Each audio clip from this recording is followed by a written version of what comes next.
In September 2025, one of Britain's most famous car brands stopped building cars. Not because of a strike, not because of a shortage of parts. A hacker sitting behind a keyboard brought down an empire that employs 34,000 people. And the shockwaves were felt for months. This is the story of Britain's invisible war, the war for its computers.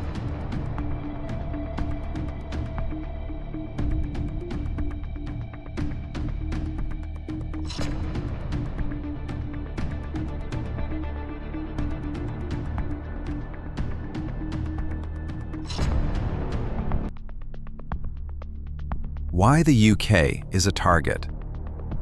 The UK cybersecurity sector is one of the largest in the world outside the US, generating an estimated £14.7 billion in revenue, contributing £9.1 billion in gross value added, employing close to 70,000 people across more than 2,600 companies.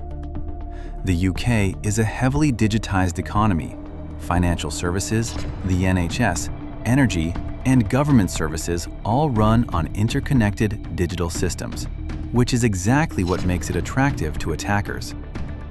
Roughly 43% of UK businesses reported experiencing a cyber breach or attack in the past year, according to the government's 2026 Cybersecurity Breaches Survey. The Guardians, G, C, H, Q, and the NCSC. Britain's cyber defense traces back to GCHQ, Government Communications Headquarters, the UK's signals intelligence agency, whose code-breaking roots go back to Bletchley Park in World War II. GCHQ's first documented response to a cyber attack on UK government systems dates to June 2003, when a phishing-delivered piece of malware was found on a government workstation, an incident that later analysis attributed to a foreign state.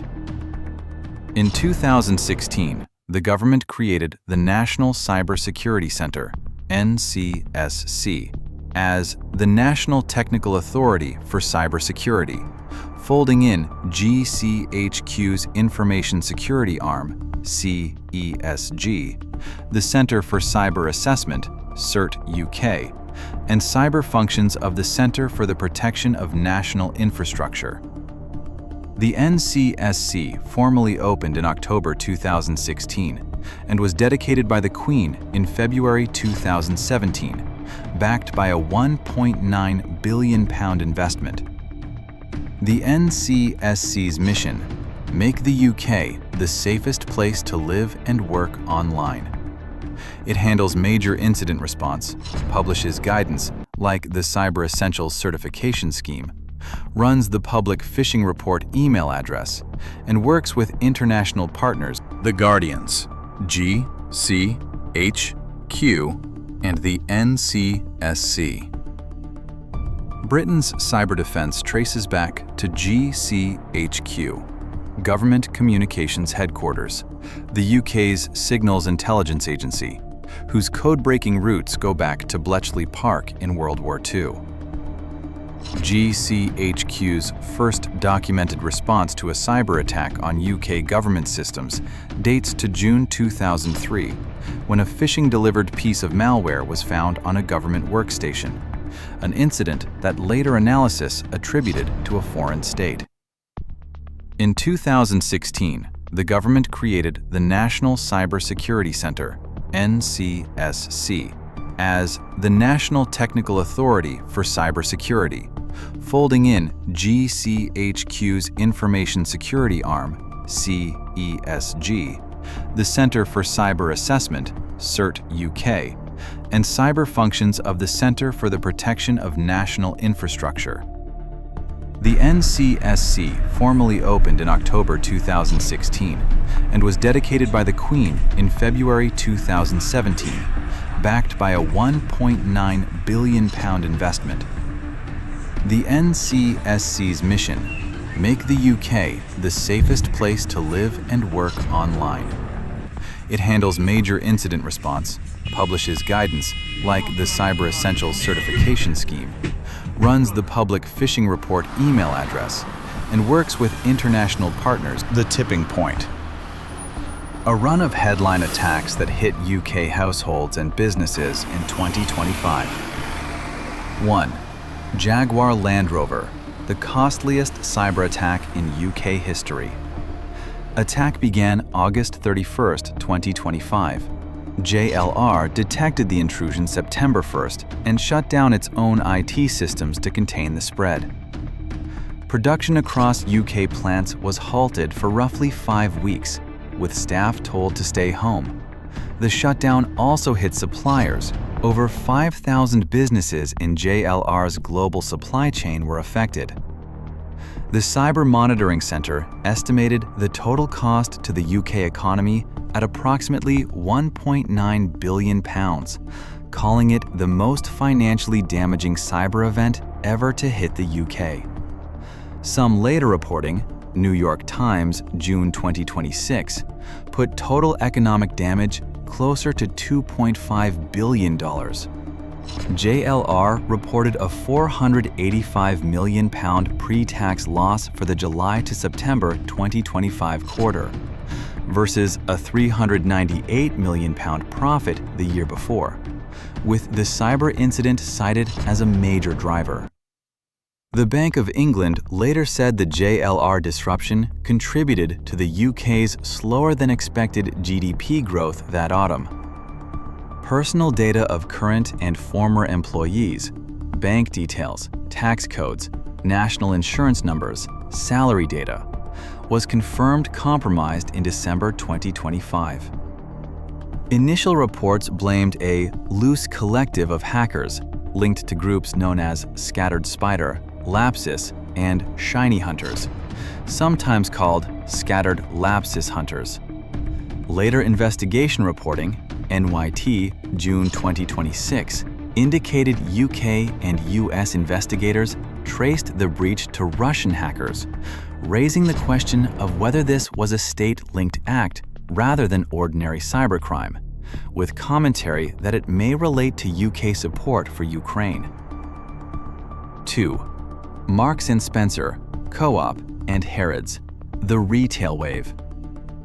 A coordinated ransomware campaign hit several major UK retailers in 2025, including Marks & Spencer, the Co-op Group, and Harrods. The M&S breach exposed customer data and caused significant disruption to the retailer's operations. UK police made arrests in July 2025, 4 people, including 3 teenagers, in connection with the retail attacks, tied to the Scattered Spider hacker collective. 3. What tied it together? Bank of England Governor Andrew Bailey publicly named cyber attacks as one of the biggest threats to UK financial stability.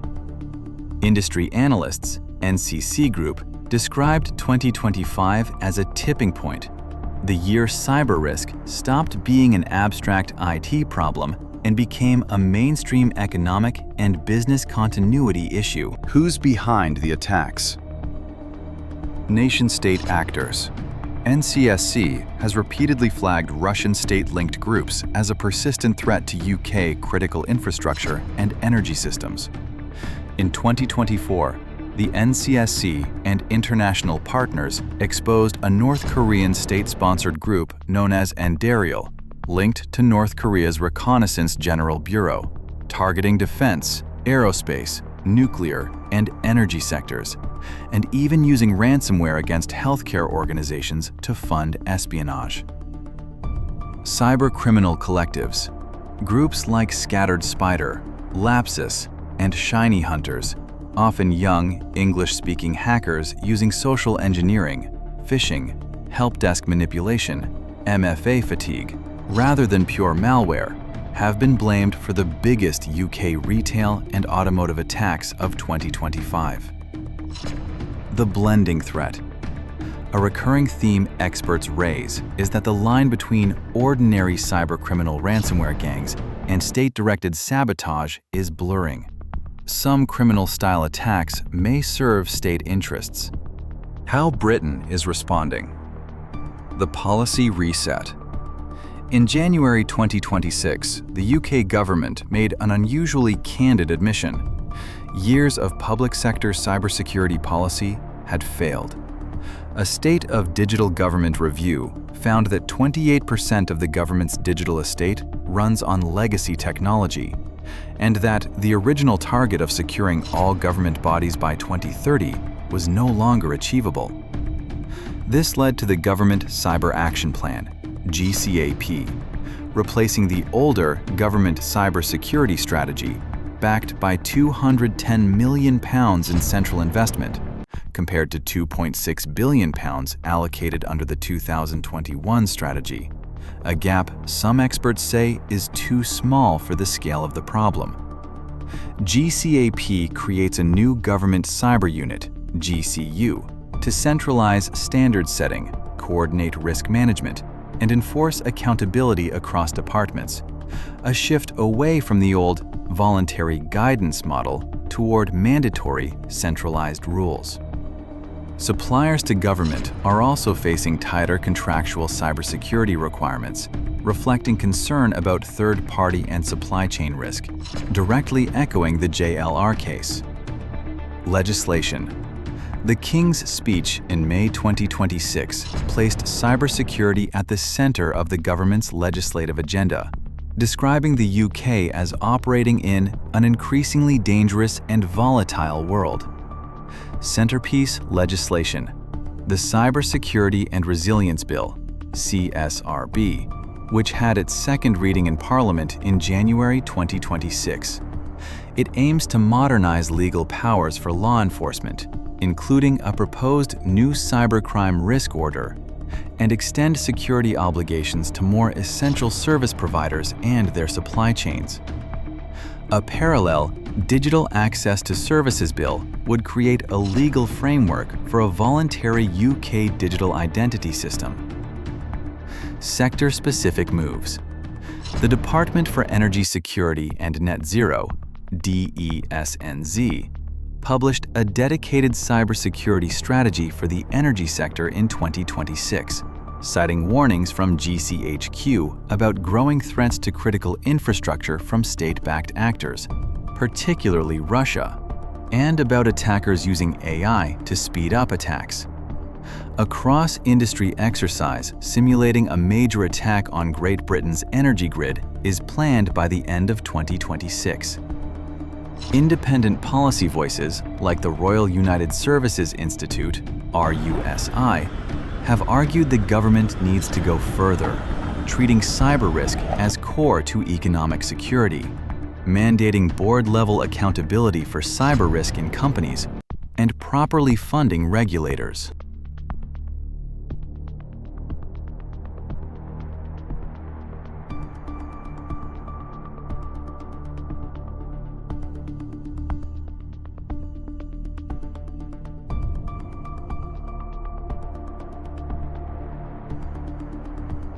Skills and economy.